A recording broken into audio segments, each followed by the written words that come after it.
Summer, 1996. Friday, July 5th.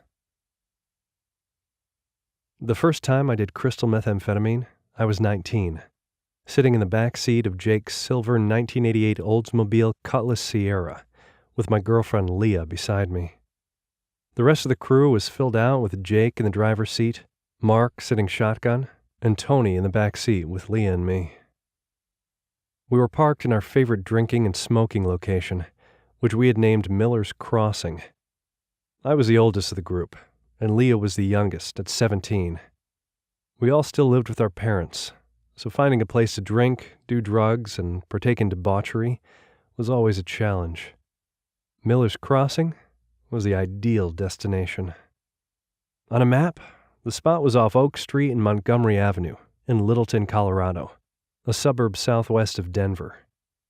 Oak dead-ended about a quarter mile to the north, and the only way to reach our parking spot was to turn off Montgomery from Miller, but that was over half a mile to the west. There was nothing but open fields to the south and east. At Oak's dead end, there was a single house, but no other homes were within a mile of us. I could have yelled at the top of my lungs, and not a soul outside our car would have heard me. If a vehicle did turn down Montgomery, it meant one of two possibilities. The people who lived in the house on Oak were coming home, or the police were randomly patrolling the area.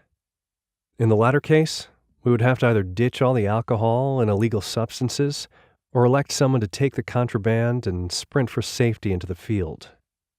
That was Miller's best attribute. It allowed us half a mile to decide what to do. Luckily, in the 2 years we had been going there, we had never seen the headlights of an oncoming car. Earlier in the evening, Mark had run into a guy that owed him $80 for an acid deal they had done a few months previous.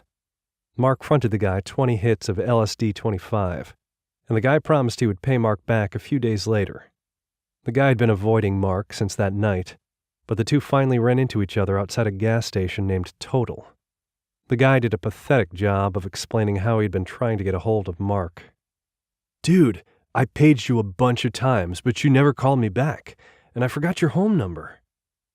He went into a sob story and asked Mark if he would be interested in negotiating a trade for the money he was owed.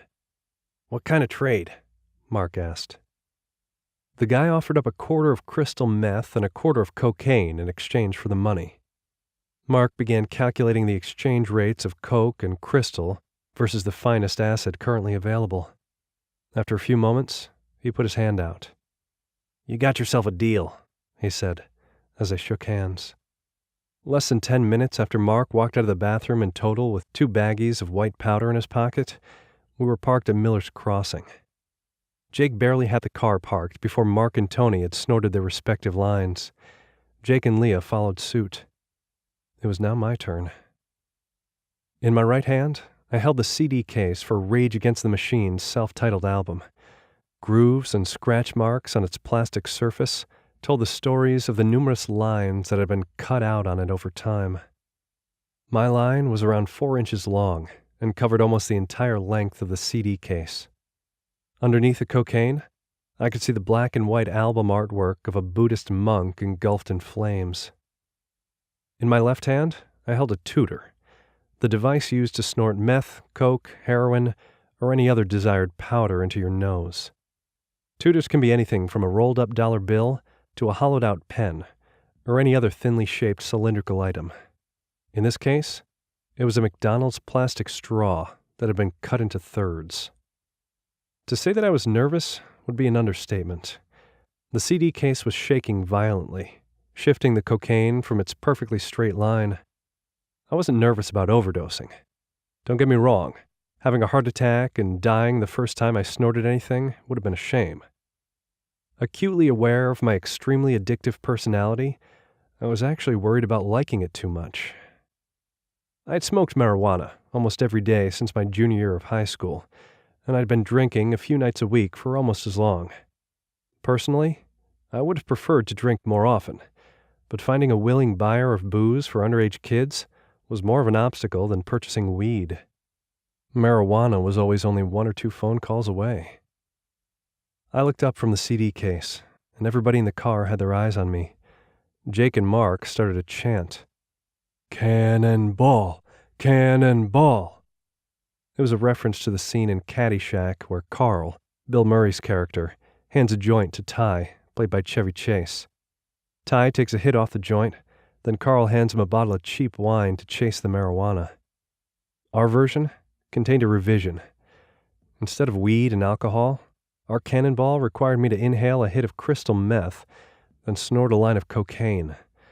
This was a little more difficult than what Ty did, and it required concentration and timing.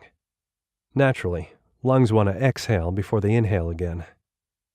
Cannonball! Cannonball! Tony had joined the chant. He started punching the back of the headrest on the passenger seat. I looked over to Leah, who was my last chance to escape this situation. Her smile confirmed that there was no turning back. Not only was I doing cocaine for the first time, but I was taking my first hit of crystal meth as well. See you guys in the emergency room, I said. At that moment, I thought of Len Bias. Len was selected by the Boston Celtics as a second overall pick in the 1986 NBA draft. 3 days after he was drafted, he died of cardiac arrhythmia induced by a cocaine overdose. He was 22. I remember watching the coverage of his death on the news with my mom and vowing never to do drugs. Tony leaned toward me over Leah. He held a lighter and a newly prepared light bulb containing a few rocks of crystal meth. He was waiting for my signal. I reluctantly nodded my head. Tony flicked the lighter and held the flame a few inches below the bulb. It was a textbook position. If the flame was too far away, the meth would not get hot enough to melt into a gas. If the flame was too close, the meth could burn up and be wasted. It took about 10 seconds for the crystals to start vaporizing, and then the bulb slowly filled with a circular cloud of creamy white smoke.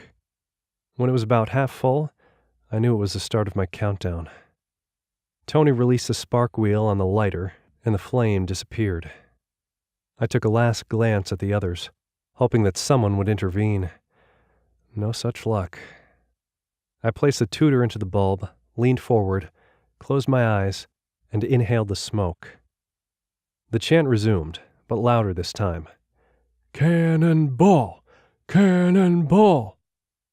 I did everything in my power not to cough out any smoke as I positioned the CD case under my nose, and only a few tiny clouds of smoke escaped my mouth. Inserting the tutor into my right nostril, I attempted to snort the massive line of cocaine, but I managed to finish only about half of it. My lungs felt like they were going to explode. I coughed out the remainder of the crystal smoke that my lungs had not absorbed. Everyone erupted in a celebration that made the car shake from side to side. I handed the CD case to Leah and leaned back against the headrest. The speaker directly behind my head was playing the chorus of Killing in the Name of. I don't want to sound cliché, but it was an amazing, euphoric feeling. I really can't explain how it felt. I guess if you've done it, you already know. And if you haven't, words really can't describe it. I understood how someone could lose their job, their family, and their life over drugs. Fuck. I was almost dead within 10 months from it.